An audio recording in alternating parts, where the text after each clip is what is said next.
शुक्लाम्बरधरं विष्णुं शशिवर्णं चतुर्भुजं प्रसन्नवदनं ध्यायेत् सर्वविघ्नोपशान्तये। व्यासं वसिष्ठनप्तारं शक्तेः पौत्रमकल्मषम् पराशरात्मजं वन्दे शुकतातं तपोनिधिं। व्यासाय विष्णुरूपाय व्यासरूपाय विष्णवे नमो वै ब्रह्मनिधये वासिष्ठाय नमो नमः। अविकाराय शुद्धाय नित्याय परमात्मने सदैकरूपरूपाय विष्णवे सर्वजिष्णवे यस्य स्मरणमात्रेण जन्म संसारबन्धनात् विमुच्यते। नमस्तस्मै विष्णवे प्रभविष्णवे। ॐ नमो विष्णवे प्रभविष्णवे। श्रीवैशम्पायन उवाच श्रुत्वा धर्मानशेषेण पावनानि च सर्वशः युधिष्ठिरः शान्तनवं पुनरेवाभ्यभाषत। युधिष्ठिर उवाच किमेकं दैवतं लोके किं वाप्येकं परायणम् स्तुवन्तः कङ्कमर्चन्तः प्राप्नुयुर्मानवा शुभम्। को धर्मः सर्वधर्माणां भवतः परमो मतः किं जपन्मुच्यते जन्तुर्जन्म संसारबन्धनात्। श्रीभीष्म उवाच जगत्प्रभुं देवदेवमनन्तं पुरुषोत्तमं स्तुवन्नाम सहस्रेण पुरुषः सततोत्थितः तमेव चार्चयन् नित्यं भक्त्या पुरुषमव्ययम्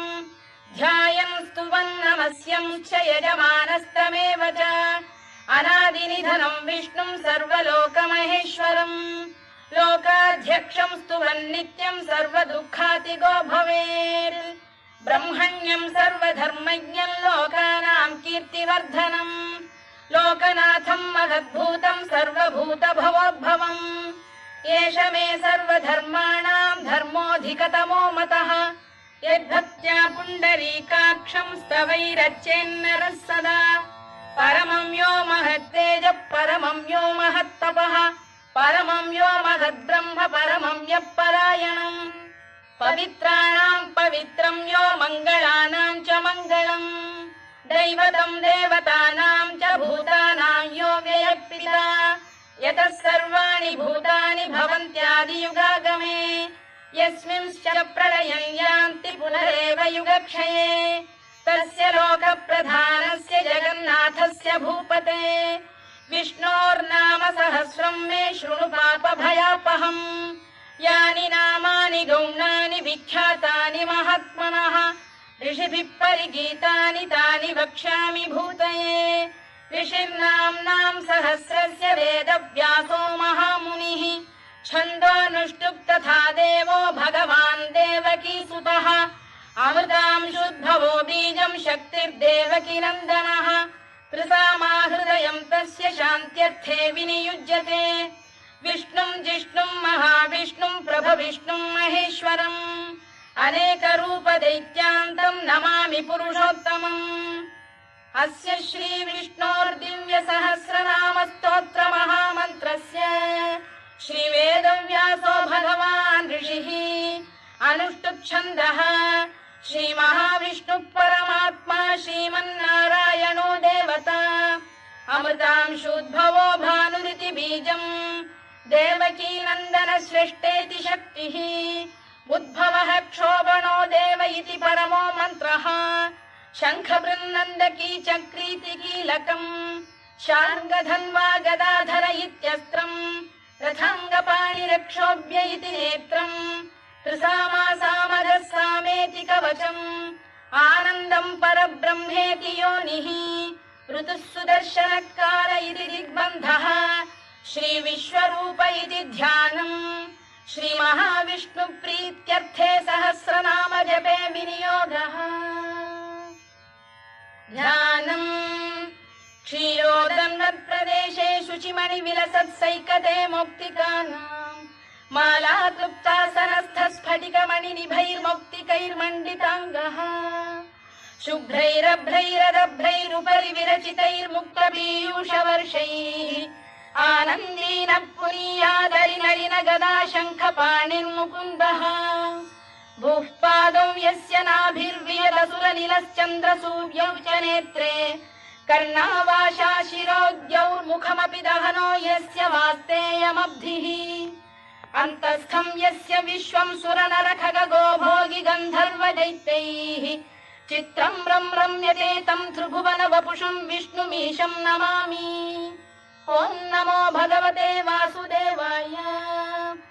शान्ताकारं भुजगशयनं पद्मनाभं सुरेशं विश्वाधारं गगनसदृशं मेघवर्णं शुभाङ्गम् लक्ष्मीकान्तं कमलनयनं योगिधृध्यानगम्यं वन्दे विष्णुं भवभयहरं सर्वलोकैकनाथम् मेघश्यामं पीतकौशेयवासं श्रीवत्साङ्कं कौस्तुभोद्भासिताङ्गम् पुण्योपेतं पुण्डरीकायताक्षं विष्णुं वन्दे सर्वलोकैकनाथम् नमः समस्तभूतानामादिभूताय भूभृते अनेकरूपरूपाय विष्णवे प्रभविष्णवे सशङ्खचक्रं सकिरीटकुण्डलं सपीतवस्त्रं सरसीरुहेक्षणं सहारवक्षस्थलशोभिकौस्तुभं नमामि विष्णुं शिरसा चतुर्भुजम् छायायां पारिजातस्य हेमसिंहासनोपरि आसीनमम्बुदश्याममायताक्षमलङ्कृतम् चन्द्राननं चतुर्बाहुं श्रीवत्साङ्कितवक्षसम् रुक्मिणी सत्यभामाभ्यां सहितं कृष्णमाश्रये।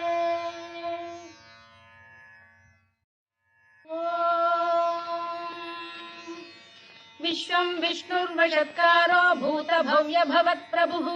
भूतभृद्भावो भूतात्मा भूतभावनः भूतात्मा परमात्मा च मुक्तानां परमागतिः अव्ययः पुरुषः साक्षी क्षेत्रज्ञोऽक्षर एव च योगो योगविदां नेता प्रधानपुरुषेश्वरः नारसिंहवपुः श्रीमान् केशवः पुरुषोत्तमः सर्वः शिवस्थाणुर्भूतादिर्निधिरव्ययः सम्भवो भावनो भर्ता प्रभवः प्रभुरीश्वरः स्वयंभूः शम्भुरादित्यः पुष्कराक्षो महास्वनः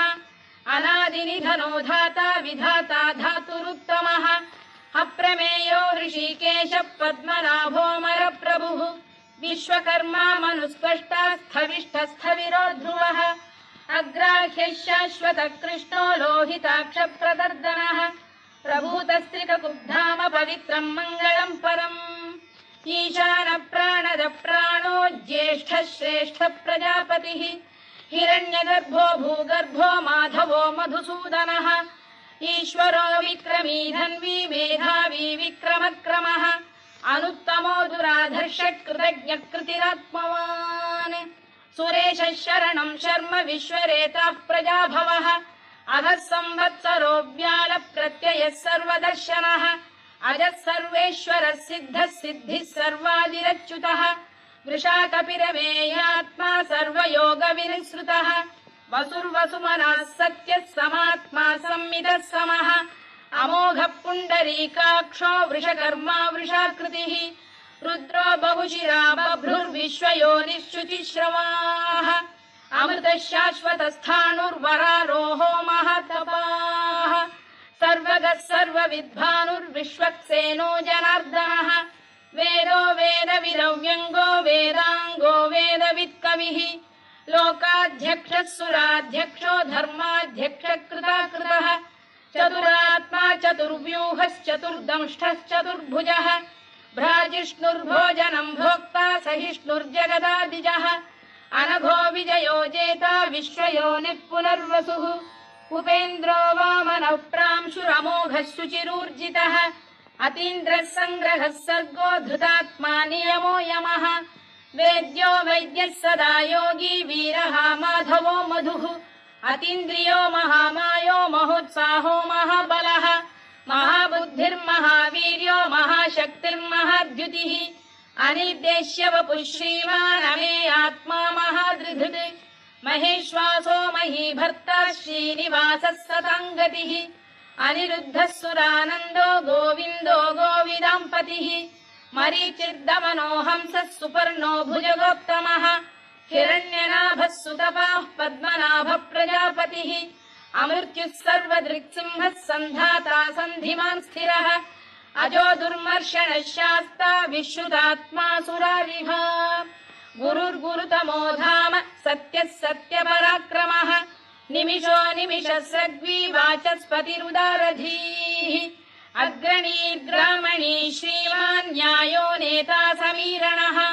सहस्रमूर्धा विश्वात्मा सहस्राक्षः सहस्रपात् आवर्तनो निवृत्तात्मा संवृतः सम्प्रवर्धनः अधः संवर्तको वह्निरनिलो धरणीधरः सुप्रसाद प्रसन्नात्मा विश्वधृक् विश्वभुग्विभुः सत्कर्ता सत्कृतः साधुर्जह्नुर्नारायणो नरः असङ्ख्येयो प्रमेयात्मा विशिष्टः शिष्टकृच्छुचिः सिद्धार्थः सिद्धसङ्कल्पः सिद्धिदः सिद्धिसाधनः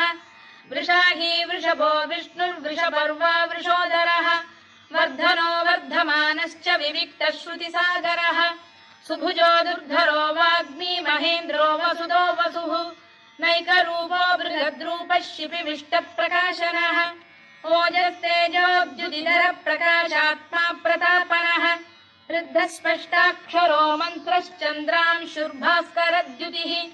अमृतांशुद्भवो भानुः शशबिन्दुः सुरेश्वरः औषधम् जगतः सेतुः सत्यधर्मपराक्रमः भूतभव्यभवन्नाथः पवनः पावनो नरः कामः कामकृत्कान्तः कामः कामप्रदप्रभुः युगादिकृद्युगावर्तो नैकमायो महाशनः अदृश्यो व्यक्तरूपश्च सहस्रजिदनन्तजित् इष्टो विशिष्टः शिष्टेष्टः शिखण्डी नघुषो वृषः क्रोधः क्रोधकृत्कर्ता विश्वबाहुर्महीधरः अच्युत प्रथित प्राण प्राणदो वासवानुजः अपां निधिरधिष्ठानमप्रमत्त प्रतिष्ठितः स्कन्द स्कन्दधरो धुर्यो वरदो वायुवाहनः वासुदेवो बृहद्भानुरादिदेवः पुरन्दरः अशोकस्तारणस्तारः शूरः शौरिर्जनेश्वरः अनुकूलः शतावर्तः पद्मी पद्मनिभेक्षणः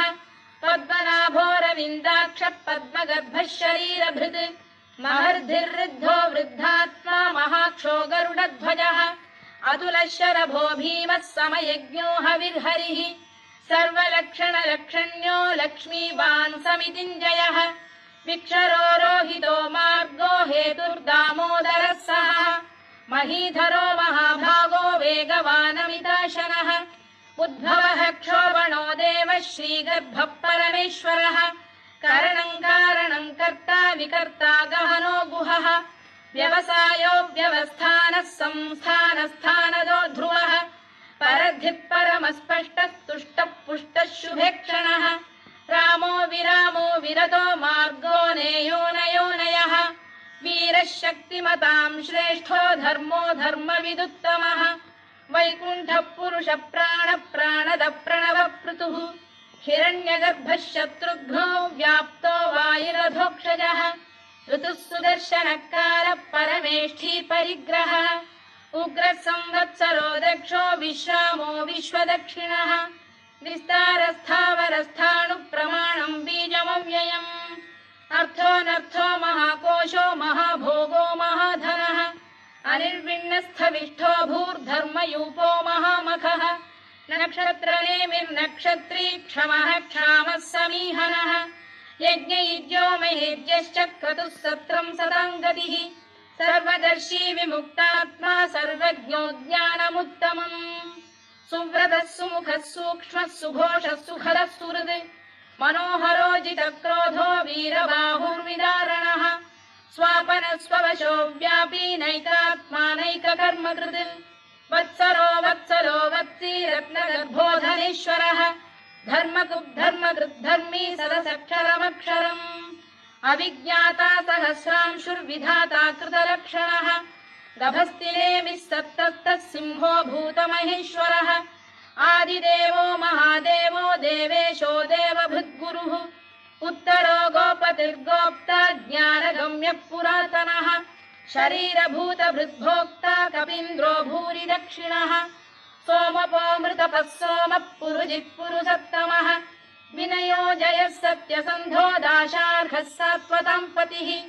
जीवो विनयिता साक्षी मुकुन्दो मितविक्रमः अम्भोनिधिरनन्तात्मा महोदधिशयोऽन्तकः अजो महार्घः स्वाभाव्यो जितामित्रप्रमोदनः आनन्दो नन्दनो नन्दः सत्यधर्मा त्रिविक्रमः महर्षि कपिलाचार्यः कृतज्ञो मेदिनीपतिः त्रिपदस्त्रिदशाध्यक्षो महाशृङ्गकृतान्तकृत्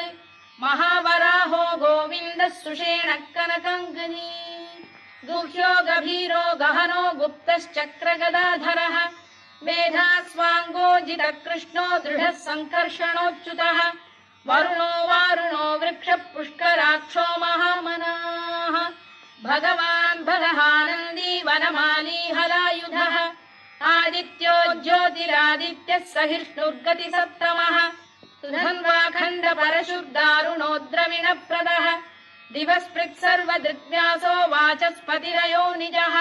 त्रिसामासामगः साम निर्वाणम् भेषजम् भिषज सन्न्यासकृच्छमः शान्तो निष्ठा शान्तिः परायणम् शुभाङ्गः शान्तिदः स्रष्टा कुमुदः कुवलेशयः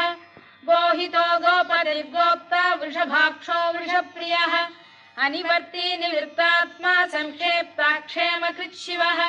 श्रीवत्सवक्षः श्रीवासः श्रीपतिः श्रीमताम्बरः श्रीधः श्रीशः श्रीनिवासः श्रीनिधिः श्रीविभावनः श्रीधर श्रीकर श्रेयः श्रीमान् लोकत्रयाश्रयः स्वक्षः स्वङ्गः शतानन्दो नन्दिर्ज्योतिर्गणेश्वरः विजितात्मा विधेयात्मा सत्कीर्तिश्चिन्न संशयः उदीर्णः सर्वतश्चक्षुरनीशः शाश्वतस्थिरः भूषयो भूषणो भूतिर्विशोकः शोकनाशनः अर्चिष्मानर्चितः कुम्भो विशुद्धात्मा विशोधनः अनिरुद्धो प्रतिरथः प्रद्युम्नो मितविक्रमः कालनेमिनिः वीरः शौरिः शूरजनेश्वरः त्रिलोकात्मा त्रिलोकेशः केशवः केशिहा हरिः कामदेवः कामपालः कामी कान्तकृतागमः अनिर्देश्य वपुर्विष्णुर्वीरोऽनन्तो धनञ्जयः ब्रह्मण्यो ब्रह्मकृद्ब्रह्मा ब्रह्म ब्रह्मविवर्धनः ब्रह्मविब्राह्मणो ब्रह्मी ब्रह्मज्ञो ब्राह्मणप्रियः महाकमो महाकर्मा महातेजा महोरगः महाक्रतुर्महायज्वा महायज्ञो महाहविः स्तव्यस्तव प्रियस्तोत्रम् स्तुतिस्तोतारणप्रियः पूर्णः पूरयिता पुण्यः पुण्यकीर्तिरनामयः मनोजवस्तीर्थकरो वसुरेता वसुप्रदः वसुप्रदो वासुदेवो वसुर्वसुमनाहविः सद्गतिः सत्कृतिः सत्ता सद्भूतिः सत्परायणः शूरसेनो यदुश्रेष्ठः सन्निवासः सुयामुनः भूतावासो वासुदेवः सर्वासु निलयो नलः दर्पः दर्पदो दृप्तो दुर्धरोऽथा पराजितः विश्वमूर्तिर्महामूर्तिर्दीप्तमूर्तिरमूर्तिमान् अनेकमूर्तिरव्यक्तः शतमूर्तिः शताननः एकोनैकः स वक्र किं यत्तत्पदमनुत्तमम् लोकबन्धुर्लोकनाथो माधवो भक्तवत्सलः सुवर्णवर्णो हेमाङ्गो वराङ्गश्चन्दनाङ्गदी वीरः विषमः शून्यो घृता क्षीरचरश्चरः अमानी मानदो मान्यो लोकस्वामी त्रिलोकधृत् सुमेधा मेधजो धन्यः सत्यमेधाधराधरः तेजो वृषोद्युतिधरः सर्वशत्रभृताम्बरः प्रग्रहो निग्रहो व्यग्रो नैकशृङ्गो गदाग्रजः चतुर्मूर्तिश्चतुर्बाहुश्चतुर्व्यूहश्चतुर्गतिः चतुरात्मा चतुर्भावश्चतुर्वेदविदेकपात् समावर्तो निवृत्तात्मा दुर्जयो दुरतिक्रमः दुर्लभो दुर्गमो दुर्गो दुरावासो दुरारिः शुभाङ्गो लोकसारङ्गः सुतन्तुस्तन्तु वर्धनः इन्द्रकर्मा महाकर्मा कृतकर्मा कृतागमः उद्भवः सुन्दरः सुन्दो रत्ननाभः सुलोचनः अर्को वाजसनः शृङ्गी जयन्तः सर्वविजयी सुवर्णबिन्दुरक्षोभ्यः सर्ववागीश्वरेश्वरः महाह्रदो महागर्तो महाभूतो महानिधिः कुमुदः कुन्दरः कुन्दः पर्जन्यः पावनो निलः अमृताशोऽमृतवपुः सर्वज्ञः सर्वतोमुखः सुलभः सुव्रतः सिद्धः शत्रुजिच्छत्रुतापनः न्यग्रोधोदुम्बरोश्चतश्चाणूरान्ध्रैषूदनः सहस्रार्चिः सप्तजिह्वः सप्तैधाः सप्तवाहनः अमूर्तिरनघोचिन्त्यो भयकृद्भयनाशनः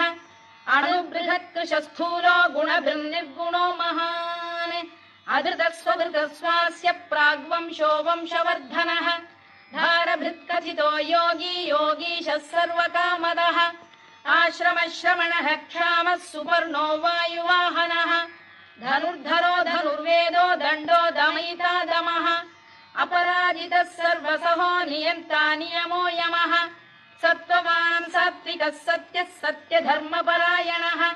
अभिप्रायप्रियार्होरः प्रियकृत्प्रीतिवर्धनः विहाय सगतिर्ज्योतिः सुरुचिर्पुतभुग्विभुः रविर्विरोचनः सूर्यः सविता रविलोचनः अनन्तो हुतभुग्भोक्ता सुखदो नैकजोऽग्रजः अनिर्विण्णः सदामर्षी लोकाधिष्ठानमद्भुतः सनात्सनातनतमः कपिलः कपिरव्ययः स्वस्तिदः स्वस्तिकृत् स्वस्तिः स्वस्ति भुक् स्वस्ति दक्षिणः आरौद्रः कुण्डली चक्री विक्रम्यूर्जितशासनः शब्दातिगः शब्दसः शिशिरः शर्वरीकरः अक्रूरपेशलो दक्षो दक्षिणः क्षमिणाम्बरः विद्वत्तमो वीतभयः पुण्यश्रवणकीर्तनः उत्तारणो दुष्कृतिः पुण्यो दुःस्वप्ननाशनः वीरः रक्षणः सन्तो जीवनपर्यवस्थितः अनन्तरूपोऽनन्तश्रीर्जितमन्युर्भयापहः चतुरश्रो गभीरात्मा विदिशो व्यादिशो दिशः अनादिर्भूर्भुवो लक्ष्मी सुवीरो रुचिराङ्गदः जननो जनजन्मादिर्भीमो भीमपराक्रमः आधारनिलयो धाता पुष्पहास प्रजागरः ऊर्ध्वगः सत्पथाचार प्राणद प्रणवप्रणः प्रमाणम् प्राणनिलय प्राणभृत्प्राणजीवनः तत्त्वम् तत्त्वविदेकात्मा जन्म मृत्युजरातिगः भूर्भुवः स्वस्तरुस्तारः सविता प्रपितामहः यज्ञो यज्ञपतिर्यज्वा यज्ञाङ्गो यज्ञवाहनः यज्ञभृद्यज्ञकृद्यज्ञी यज्ञभुग्यज्ञसाधनः यज्ञान्तकृद्यज्ञगुह्यमन्नमन्नाद एव च आत्मयोनिः स्वयं जातो वैखानः सामगायनः देवकीनन्दनः स्रष्टा क्षितीशः पापनाशनः शङ्खबृन्नन्दकी चक्रीशाङ्गधन्वा गदाधरः रथाङ्गपाणिरक्षोभ्यः सर्वप्रहरणायुधः सर्वप्रहरणायुधवोन्नम इति वनमाली गरीशाङ्गी शङ्खी चक्री च नन्दकी श्रीमान्नारायणो विष्णुर्वासुदेवोऽभिरक्षतु वनमाली गरीशाङ्गी शङ्खी चक्री च नन्दकी श्रीमान्नारायणो विष्णुर्वासुदेवोऽभिरक्षतु वनमाली गरीशाङ्गी शङ्खी चक्री च नन्दकी श्रीमान्नारायणो विष्णुर्वासुदेवोऽभिरक्षतु इतीदम् कीर्तनीयस्य केशवस्य महात्मनः नाम्नाम् सहस्रम् दिव्यानामशेषेण प्रकीर्तितम् य इदम् शृणुयान् नित्यम् यश्चापि परिकीर्तयेत् नाशुभम् प्राप्नुयात् किञ्चित् सोमुत्रेह च मानवः वेदान्तको ब्राह्मणः स्यात् क्षत्रियो विजयी भवेत् वैश्यो धनसमृद्धः स्यात् शूद्रः सुखमवाप्नुयात् धर्मार्थी प्राप्नुयात् धर्ममर्थार्थी चार्थमाप्नुयात् कामानवाप्नुयात् कामी प्रजार्थी चाप्नुयात् प्रजाम् भक्तिमान् यः सदोत्थाय शुचिस्तद्गतमानसः सहस्रम् वासुदेवस्य नाम्नामेतत् प्रकीर्तयेत् यशः प्राप्नोति विपुलम् याति प्राधान्यमेव च अचलाम् श्रियमाप्नोति श्रेयः प्राप्नोत्यनुत्तमम् न भयम् क्वचिदाप्नोति वीर्यम् तेजश्च विन्दति भवत्यरोगोद्युतिमान् बलरूपगुणान्वितः रोगार्तो मुच्यते रोगात् बद्धो मुच्येत बन्धनात् भयान्मुच्येत भीतस्तु मुच्येतापन्न आपदः दुर्गाण्यतितरत्याशु पुरुषः पुरुषोत्तमम् सुवन्नाम सहस्रेण नित्यम् भक्तिसमन्वितः वासुदेवाश्रयो मर्त्यो वासुदेवपरायणः सर्वपापविशुद्धात्मा याति ब्रह्म सनातनम् न वासुदेव भक्तानामशुभम् विद्यते क्वचित् जन्म मृत्युजरा व्याधि भयम् नैवोपजायते इमं स्तवमधीयानः श्रद्धा भक्ति समन्वितः युज्येतात्मसुखक्षान्ति श्रीधृति स्मृति कीर्तिभिः न क्रोधो न च मात्सर्यम् न लोभो न शुभामतिः भवन्ति कृतपुण्यानाम् भक्तानाम् पुरुषोत्तमे द्यौसचन्द्रार्कनक्षत्राखम् दिशो भूर्महोदधिः वासुदेवस्य वीर्येण विधृतानि महात्मनः ससुरासुरगन्धर्वम् स यक्षोरगराक्षसम् जगत्वशे वर्ततेदम् कृष्णस्य सचराचरम् इन्द्रियाणि मनो बुद्धिः सत्त्वम् तेजो बलम् धृतिः वासुदेवात्मकान्याहुः क्षेत्रम् क्षेत्रज्ञ एव च सर्वागमानामाचार प्रथमम् परिकल्पते आचार प्रभवो धर्मो धर्मस्य प्रभुरच्युतः ऋषयः पितरो देवा महाभूतानि धातवः जङ्गमा जङ्गमम् चेदम् जगन्नारायणोद्भवम् योगो ज्ञानम् तथा साङ्ख्यम् विद्या शिल्पादिकर्म च वेदाः शास्त्राणि विज्ञानमेतत् सर्वम् जनार्दनात् एको विष्णुर्महद्भूतम् पृथग्भूतान्यनेकशः त्रीन् लोकान् व्याप्य भूतात्मा भुङ्क्ते विश्वभुवव्ययः इमं स्तवम् भगवतो विष्णोर्व्यासेन कीर्तितम् पठेद्य इच्छेत् पुरुषः श्रेयत् प्राप्तुम् सुखानि च विश्वेश्वरमजम् देवम् जगतः प्रभुमव्ययम् भजन्ति ये पुष्कराक्षम् न ते यान्ति पराभवम् न ते यान्ति पराभवम् ओन्नम इति अर्जुनोवाच पद्मपत्र विशालाक्ष पद्मनाभ सुरोत्तमा भक्तानामनुरक्तानाम् त्राता भव जनार्दन श्रीभगवानुवाच यो माम् नाम सहस्रेण स्तोतुमिच्छति पाण्डव सोऽहमेकेन श्लोकेन स्तुत एव न संशयोऽन्नम इति व्यास उवाच वासनाद् वासुदेवस्य वासितम् भुवनत्रयम् सर्वभूतनिवासोऽसि वासुदेव नमोऽस्तु ते वासुदेव नमोऽस्तु ते ओन्नम इति पार्वत्युवाच केनोपायेन लघुना विष्णोर्नाम सहस्रकम् पठ्यते पण्डितैर्नित्यम् श्रोतुमिच्छाम्यहम् प्रभो ईश्वर उवाच श्रीराम राम रामेति रमे रामे मनोरमे सहस्रनाम तत्तुल्यम् राम नाम वरानने श्रीराम राम रामेति रमे रामे मनोरमे सहस्रनाम तत्तुल्यम् राम नाम वरानने श्रीराम राम रामेति रमे रामे मनोरमे सहस्रनाम तत्तुल्यम् राम नाम वरानने राम नाम वरानन ओन्नम इति ब्रह्मोवाच नमोऽस्त्वनन्ताय सहस्रमूर्तये सहस्रपादाक्षि शिरोरुबाहवे सहस्रनाम्ने पुरुषाय शाश्वते सहस्रकोटियुगधारिणे नमः सहस्रकोटियुगधारिणे नमः ओन्नम इति सञ्जय उवाच यत्र योगेश्वर कृष्णो यत्र पार्थो धनुर्धरः तत्र श्रीर्विजयो भूतिर्ध्रुवा नीतिर्मतिर्मम श्रीभगवानुवाच अनन्याश्चिन्तयन्तो मां ये जनाः पर्युपासते तेषाम् नित्याभियुक्तानां योगक्षेमम् वहाम्यहम् परित्राणाय साधूनां विनाशाय च दुष्कृताम् धर्म संस्थापनार्थाय सम्भवामि युगे युगे आर्ता विषण्णाः शिथिलाश्च भीता घोरेषु च व्याधिषु वर्तमानाः संकीर्त्य नारायण शब्दमात्रम् विमुक्तदुःखाः सुखिनो भवन्तु कायेन वाचा मनसेन्द्रियैर्वा बुद्ध्यात्मना वा प्रकृते स्वभावात् करोमि यद्यत् सकलम् परस्मै नारायणाय